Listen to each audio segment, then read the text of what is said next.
So magpapalit tayo ngayon ng belt. Susubukan natin itong power link belt. Kasi subuko na talaga to.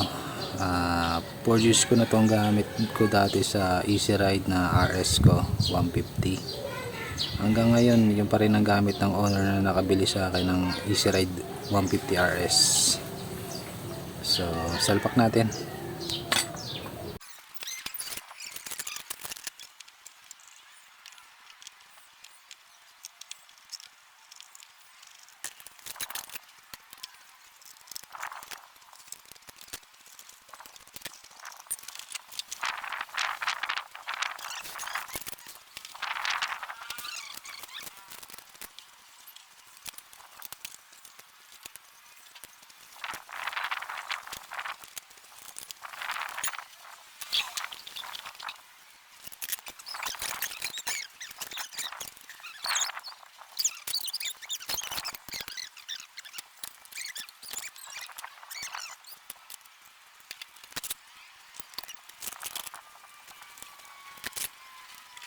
Yan. Sa 150 RS ko pa to gamit. Uy! Yung bell natin na 4 years ko nang gamit. Galing pa to dati sa RS 150 ko na binili ko rin. So same lang siya ng stock dati. Pinag-regroup ko lang. Yan ang regroup niya. Ayan. Kita nyo ba yan? Tapos ito yung kain niya. Ano tae? Kain. Kain? Ano kain? Kain na tayo? Ito yung makulit kong bunso. Oh. La! Makulit kong bunso. Gusto na rin mag-aral magkalikot. Lo. Magkalikot na makulit. So ayan yung bell ko.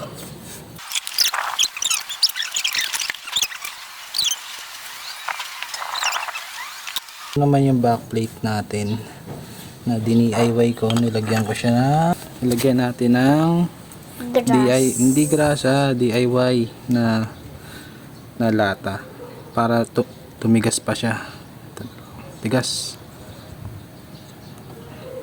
tanggalin. Ayan o. Yan ang nilagay ko dyan. Dalawa na nga yan. Nakikita nyo ba yan? Lata lang yan. DIY na lata. Para hindi ka nabibili ng slider piece. Mura lang naman ang slider piece. Pero kung tinatamad ka bumili at medyo nanghihinayang ka, mag DIY ka. Ayan o. So higpit ulit yan. Yan. Oh, 8 months ko na siyang, ay hindi, 9 months. 9 months ko na siyang 10 months na pala. Pang 10 months na pala ngayong March. Ito pa rin yung stock ko na slider piece. Nya. Ikaw na lang taga-video ko, no? Sige, huwag kumingi dyan na. Ikaw na lang taga-video ko. So, dito, videoan mo ako dito. So, ito. Punas-punas na lang muna tayo. Kasi tinatamad ako mag-washing. Mag-paliguan to. Yan. Punas-punas lang naman natin. Hindi naman masyadong marumi yan. Kasi lagi naman nating nililinisan to. So, yan lang. Punas-punas lang. Check lang ng item na ano. Tapos, lalagyan lang ulit natin ng grasa. Tapos punas bell kasi marumi na. Ayan o. Dumi na yung bell eh. Punas-punas lang tayo ng bell. Ganyan. Punas-punas lang.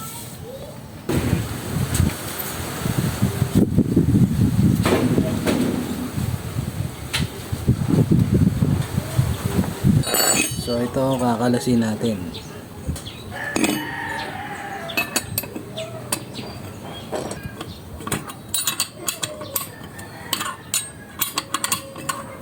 Kapakan natin baka tumalsik.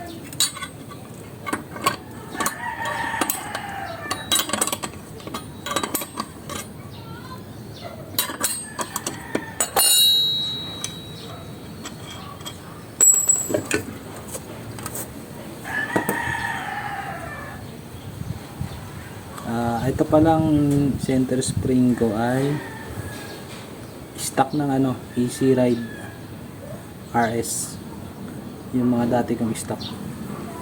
So ito yung nabit ko, mas maganda to, mahaba siya katulad ng click, tsaka tama lang yung lambot niya, hindi ko na natin kailangan ng sobrang tigas. Medyo nabibitin ako sa arangkada. Siyempre dahil 2 bulbs lang tayo, kailangan natin medyo malalambot na spring para makarangkada agad tayo. Yan, punas-punas lang tayo. Tatamad ako maglinis. Kasi natin.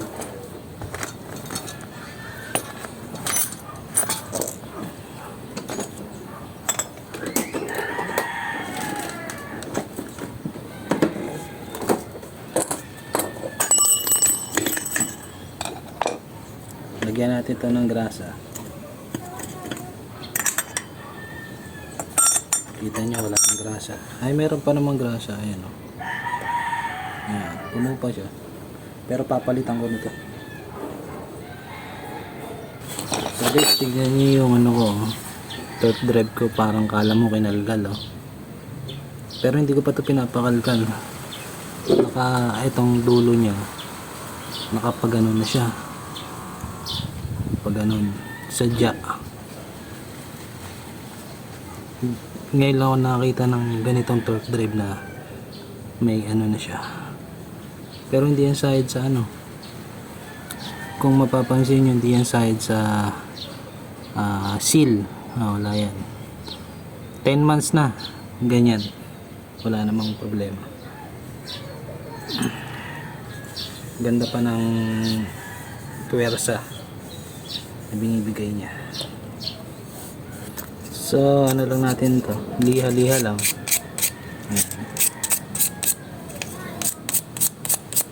Okay na yan, kakapit na yan kasi ang lining ko ay pang heavy duty na brake, kapal yan.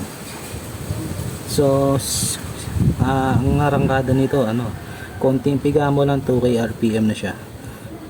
So kung sino gusto mag-avail ng lining na ganito, add swap, kasama na rin yung CVT cleaning doon. PM lang sa akin, kasama na CVT cleaning. Pag bumili kayo ng clutch lining sa akin, kasama na CVT cleaning. Para lang pala to sa mga naka Easy Ride 150 Fi.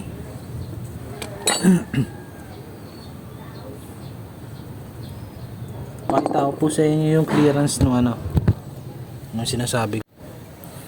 So ito yung add swap natin na lining. Kung sino mag-a-avail dyan, PM lang. So ayun siya, ayan ang clearance niya. Yan. Kita nyo naman halos 3 months ko na siyang gamit. Rebonding lang to. So ako na makakapagsabi sa inyo, yung nararamdaman yung dragging tsaka yung mahinang paahon, ito ang sagot niyan. Ngayon kung mag-a-avail kayo nito, add swap lang tayo ha. Tapos ililibre ko na tong CVT cleaning sa inyo para lang sa 150 Fi na Easy Ride. So PM lang ha.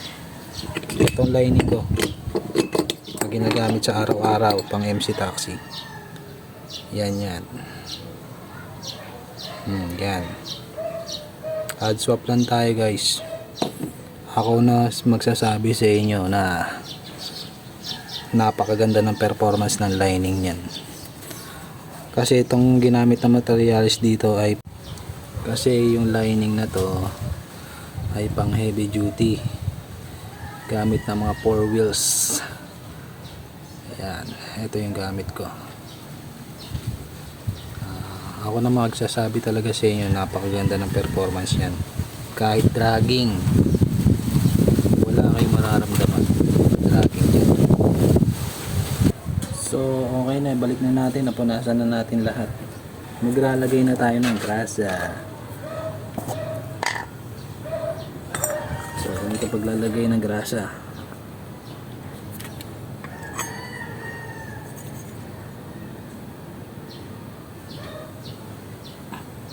So, yan.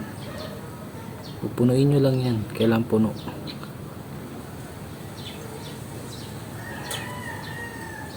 Kailangan puno. Ha? Yan. Tapos sa kabila.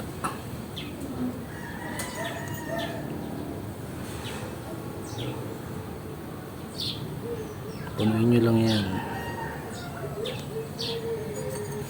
So sa kabila.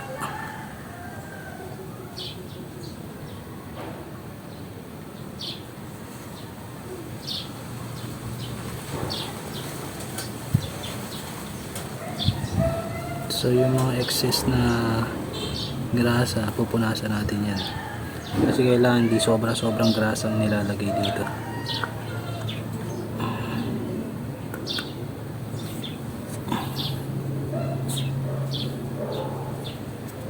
Okay na.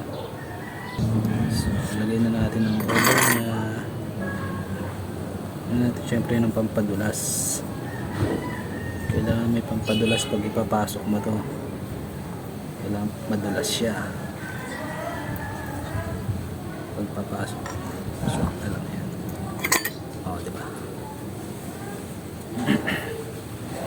Ngayon, punasan mo yung mga sobrang grasa. Yan. Tapos lagyan din natin ng grasa yung torque, yung bearing niya. Torque bearing.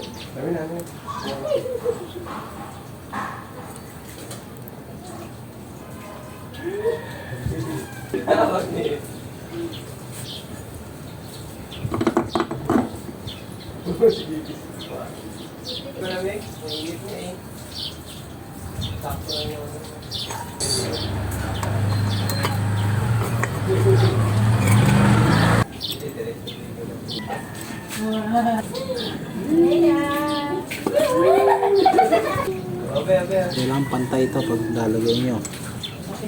Kasi pwedeng ma-lost thread yung nut mo. Proper tools.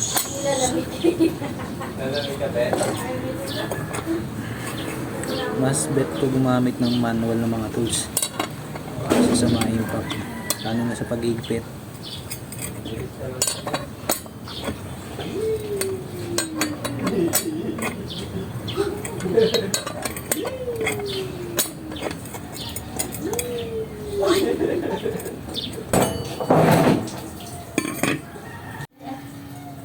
So, okay na. So, ito yung belt na ginagamit ko sa araw-araw. Ayan. Araw-araw yan. Bando yan. So, titingnan natin kung may lamat na siya. Tingnan natin. Nakikita niya naman. Wala. Walang lamat. All goods.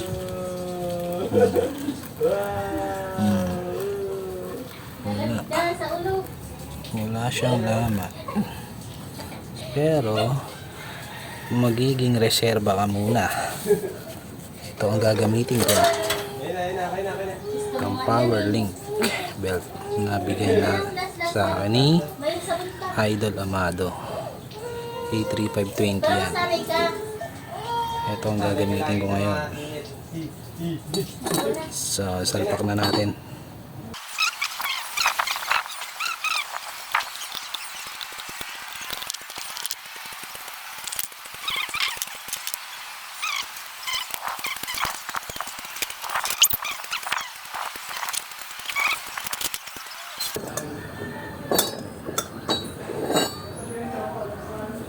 Lalagay na natin tong power link belt.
So all goods na yan. So papakita ko ngayon sa inyo yung sinasabi kong 2K RPM responsive na lining. Pakita ko sa inyo ha. Wait lang. Sakay mo. Pansinin nyo. 2K RPM.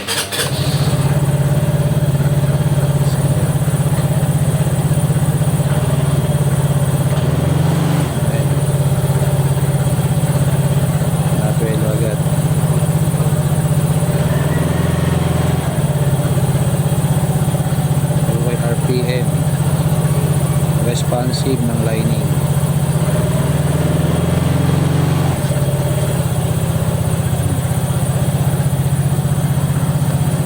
Kahit wala kasi akong tagahawak ng ano eh. So papakita ko naman sa inyo yung side.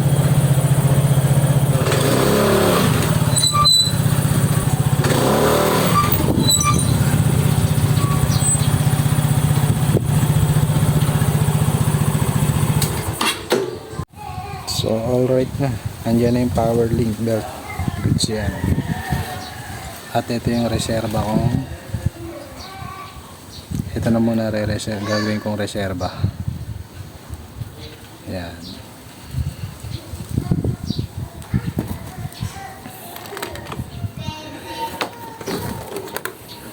So tatlo na belt ko dito eh. Ito tapon na natin to.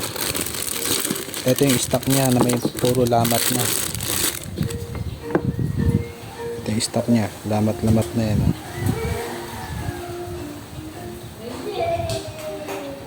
Papansin nyo may lamat na yan. Ayan. Kung makikita nyo, puro lamat na yan.